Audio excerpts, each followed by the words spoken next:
Sir यांना विनंती करतो की त्यांनी आपले विचार थोडक्यात मांडावे, अन्यथा चिठ्ठी आहेच माझ्याजवळ ठेवायला.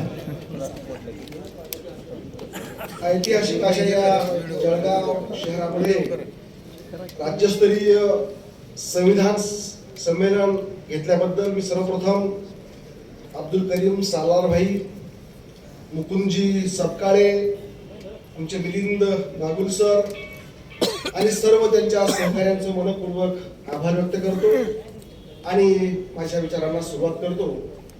भारतीय संविधानासमोरील आव्हाने हा अत्यंत महत्त्वाचा विषय या ठिकाणी आज चर्चेला घेतलेला आहे.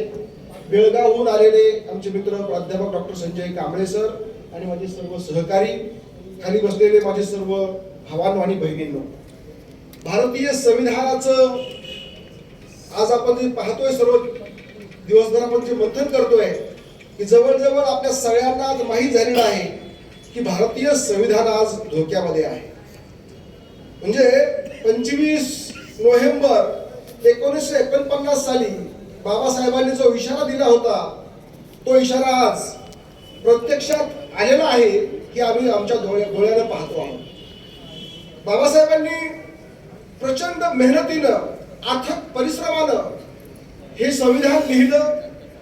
त्याच्या अगोदर आपण जर बघितलं तर हे संविधान बाबासाहेबांनीच का लिहिलं, यालाही एक फार मोठे कारण आहे की बाबासाहेबांसारखा एका वंचित समूहातून आलेला हा तरुण अमेरिका, इंग्लंड अशा प्रकारचे सगळे देश पाहतोय, तिथलं राज्य पाहतोय आणि मग भारतामध्ये आल्यानंतर सामाजिक क्रांतीला सुरुवात करतोय. बघा, बाबासाहेबांचा जन्म झाला महू, मध्य प्रदेश. बाबासाहेबांची जन्मभूमी मूळ गाव कोकणामध्ये.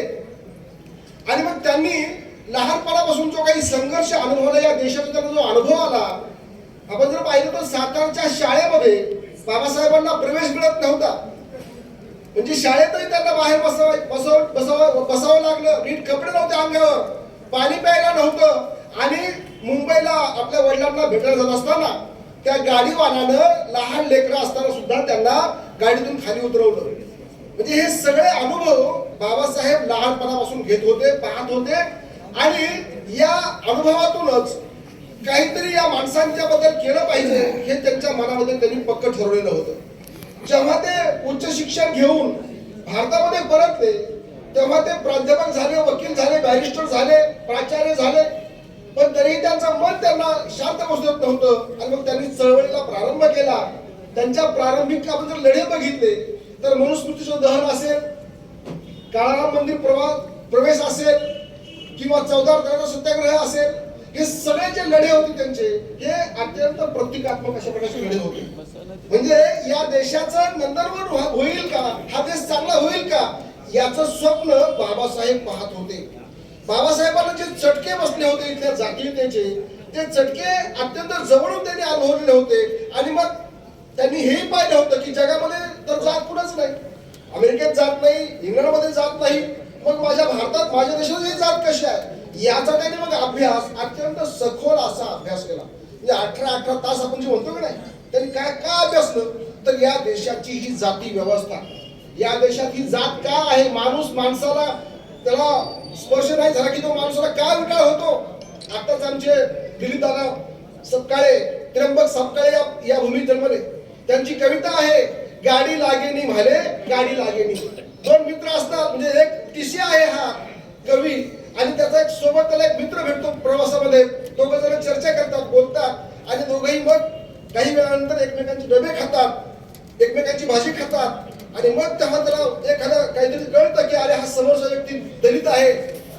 आणि मग तेव्हा लगेच हा माणूस दलित आहे तुम्ही हातचं खाल्लं आणि म्हणून लगेच तो ओकारा द्यायला सुरुवात करतो, उलटे करतो आणि म्हणतो काय झालं, काय झालं तुला, काही नाही, गाडी लागेनी मला, गाडी लागेनी मला, गाडी लागली आणि म्हणून मी उलटा करतोय. म्हणजे हा जो अनुभव या देशामध्ये आहे हा प्रचंड असा माणूस घाला अनुभव जगामध्ये कुठंच नाही. बाबासाहेब म्हणतात की जगातही भेदभाव आहे, नाही असं नाही. अमेरिकेत भेदभाव आहे, अनेक प्रगत राष्ट्रामध्ये भेदभाव आहे, कुठं गरीब श्रीमंतीचा भेदभाव आहे, कुठं रंगांचा भेदभाव आहे, पण इथं तर सारखी माणसासारखी माणसं, पण त्याच्यामध्ये सुद्धा भेदभाव हा काय प्रकार आहे. म्हणजे इथं जी जात नावाची व्यवस्था आहे, जन्मजात प्रकारची अशी जी व्यवस्था आहे, बाबासाहेब म्हणतात की ही जात काय आहे, तर एक अशा प्रकारची इमारत आहे की त्या इमारतीला शिडीच नाहीये. म्हणजे खालच्याला खालीच जन्मावं आणि खालीच मरावं आणि वरच्यानं वर मजा करावी, अशा प्रकारची ही इमारत, अशा प्रकारच्या या जातीचा प्रश्न बाबासाहेबांनी अत्यंत ताकदीनं, अत्यंत संयमानं अभ्यास केला होता. आणि म्हणून जेव्हा त्यांनी हे संविधान लिहिलं, ही संधी त्याला मिळाली आणि या संधीचं बाबासाहेबांनी अक्षरशः सोनं केलं. बघा, अत्यंत परिश्रमपूर्वक त्यांनी हे सगळं संविधान तयार केलं आणि मग 25 तारखेला उद्या आता संविधानाच्या सभेमध्ये हे सादर करायचं सगळं लिहिलेलं. आणि मग तेव्हा बाबासाहेब अत्यंत भावूक झालेले आहेत. त्यांचं भाषण तुम्ही हे आवर्जून वाचलं पाहिजे. 25 तारखेचं हे भाषण, उद्या संविधान अर्पण करायचं देशाला. आणि मग बाबासाहेब शिंगलेले आहेत, थकलेले आहेत, प्रचंड मेहनत घेऊन, बौद्धिक श्रम करून त्यांनी, कारण त्यांना हा देश एका सूत्रामध्ये गोवायचा आहे. बघा, हा देश, याला देश तरी म्हणता येत होतं का? म्हणजे बाबासाहेबांच्या राज्यघटनेपूर्वी जेव्हा आपण पाहूया की या देशाची अवस्था काय होती, की कुणीही यावं आणि टिकली मारून जावं, अशा प्रकारची व्यवस्था. अनेक प्रकारचे, अनेक देशाचे, अनेक वंशाचे लोक इथे आले होते आणि त्यांनी इथं राज्य केलं होतं. म्हणजे गुलामी ही इथल्या लोकांच्या नसानसामध्ये भिनलेली होती. आणि त्यामुळे मग बाबासाहेबांनी हा जो सगळा अभ्यास केला होता आणि हा देश एक होईल का? कारण इथं भाषा अनेक आहेत, इथं प्रदेश अनेक आहेत, इथं खानपान अनेक आहे. आता आम्हाला आज वेगळंच खायला मिळालं, काय शेंगा, काय शेव साग किंवा इथं ते भरीत असेल, म्हणजे हे आमच्या परभणीला नाही मिलिंदराव. म्हणजे इतक्या प्रकारची विविधता असलेला हा देश, हा एक होईल का? हा एक संघ होईल का? ह्याला राष्ट्र म्हणता येईल का? बाबासाहेबांच्या मनामध्ये प्रचंड चिंता आहे. आणि या भाषणामध्ये किमान 5 वेळेस त्यांनी म्हणत की मला फार चिंता वाटते की हा देश पुन्हा गुलाम होईल का? उद्या आम्हाला स्वातंत्र्य मिळणार आहे, आम्ही सार्वभौम होणार आहोत, आम्ही भारताचे लोक. बघा किती मोठा शब्द दिला बाबासाहेबांनी, घटनेतला पहिला शब्द आहे आम्ही. म्हणजे बाबासाहेबांनी काय केलं, जोडला आम्हाला, जे आम्ही वेगळे होतो. मी तो हा अमका, हा तमका, हा फलाना, हा बिस्ताना.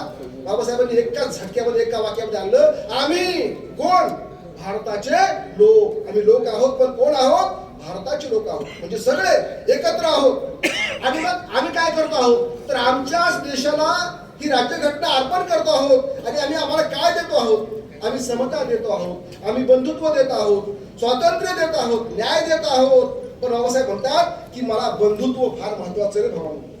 की इथं स्वातंत्र्य असेल, समताही असेल, पण बंधुत्व नसेल तर चालार भाई, आपण सारे भाऊ भाऊ.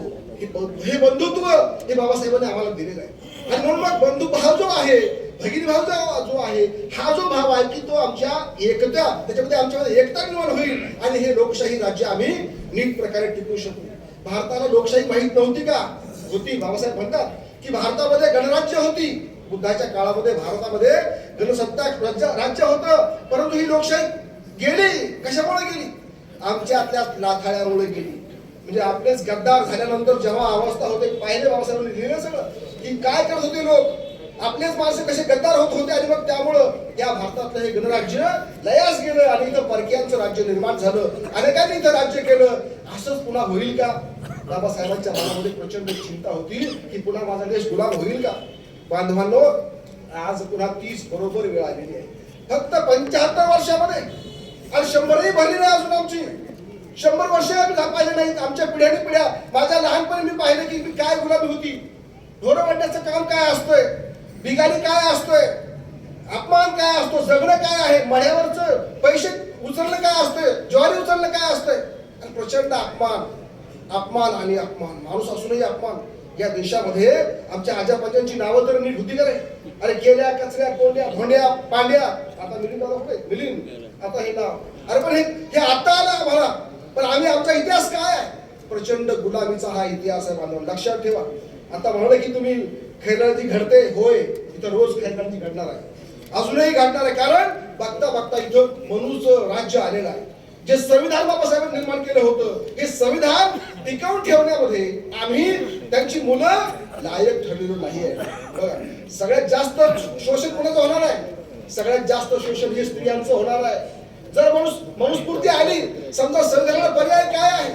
संविधान बाबासाहेबांनी काय निर्माण केलं, तर मनुस्मृतीसाठी पर्याय म्हणून बाबासाहेबांनी संविधान निर्माण केलेलं आहे. त्यांनी अगोदर संविधान मनुस्मृती जाळली, पण तरी ती जिवंत राहिली होती. आणि म्हणून घटनेच्या रूपानं बाबासाहेबांनी एक नवा पर्याय, हा एक राष्ट्रग्रंथ बाबासाहेबांनी आम्हाला दिलेला आहे. पण त्याचं आम्ही काय केलं?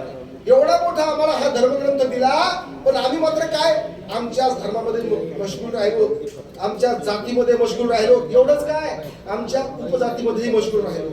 मग एकता येईल कशी? आणि मग अशा प्रकारे जात आम्ही सोबत ठेवून, अशा प्रकारचे भेदभाव आम्ही सोबत ठेवून आम्ही हा देश एकमय करू शकणार नाही याची भीती बाबासाहेबांना तेव्हा होती आणि आज ती खरी ठरलेली आहे. आणि म्हणून आज या सगळ्या आव्हानावर आम्ही काय उपाय आहे तर आम्ही सगळे एकत्र येणं ही फार मोठी गोष्ट आहे. ही एकजूट ही फार मोठी गोष्ट आहे. मी नामांतराचा अभ्यास करतोय, मी मराठवाड्याचा आहे, आणि मग पाहिलं मी 1978 ला काय झालं मराठवाड्यामध्ये. प्रचंड प्रचंड दलितांच्या घरांची प्रचंड राखरांगोळी झाली, अनेकांना जाळलं गेलं, तोडलं गेलं. कोचराम कांबळे असेल, जनार्दन मावाडे असेल, अक्षरशः माणसं असतानाही या माणसांची प्रचंड विटंबना केली, बाबासाहेबांच्या प्रतिमांची विटंबना केली गेली. फार इतिहास हा जुना नाहीये बांधवांना. आणि म्हणून मग पुन्हा ही जी मनुवादी आहे व्यवस्था आहे ही पुन्हा हळूहळू आमच्याकडे आलेली आहे. बघता बघता ही जी आजची संविधान आहे ही फक्त कागदामध्ये आहे. सकाळी सांगितलं आम्हाला की संविधानाचं आता मंदिर होत चाललेलं आहे. बघा, शिवाजीचंही मंदिर केलं या लोकांनी. म्हणजे मंदिरामध्ये देवाला एकदा केला की मग त्याचे विचार संपले, आणि मग मंदिरामध्ये गेल्यानंतर मग तो विचार राहत नाही. अशा प्रकारे आज आपल्या या संविधानाचं मंदिर करून संविधान संपवण्याचा घाट घातला गेलेला आहे. आणि म्हणून जबाबदारी कुणाची आहे? ज्या ज्या लोकांचं शोषण होणार आहे, अशा स्त्रिया असतील, वंचित असतील, दलित असतील, भटके विमुक्त असतील, अल्पसंख्याक असतील, या सगळ्यांनी एकजूट बांधली तरच आजचं हे संविधान टिकणार आहे. अन्यथा आपल्या हातातलं संविधान गेलेलं आहे. आता आपल्या हातामध्ये काही नाहीये. 14 ला होतं आपल्या हातामध्ये, परंतु आज आपल्या हातामध्ये मशीन म्हणजे मशीन आलेली असल्यामुळं आज आपल्या हातामध्ये तेही नाही. आज आमच्यामध्ये तरुण पिढी आमच्याकडे नाहीये. आज आपण पाहतो की किती तरुण मुलं या ठिकाणी आहेत, कारण आज तरुण मुलं मोबाईल मध्ये गुंग आहेत. आमच्या महिला भगिनी आज आपल्या नसण्या सजण्यामध्ये मशगूल आहेत. आमचे तरुण आज इथं यायला तयार नाहीत. म्हणजे अशा प्रकारची आज आमची अवस्था ही भयानक झालेली आहे. आणि म्हणून जर आम्हाला हे संविधान टिकवायचं असेल खऱ्या अर्थानं तर आमची एकजूट ही फार महत्वाची आहे.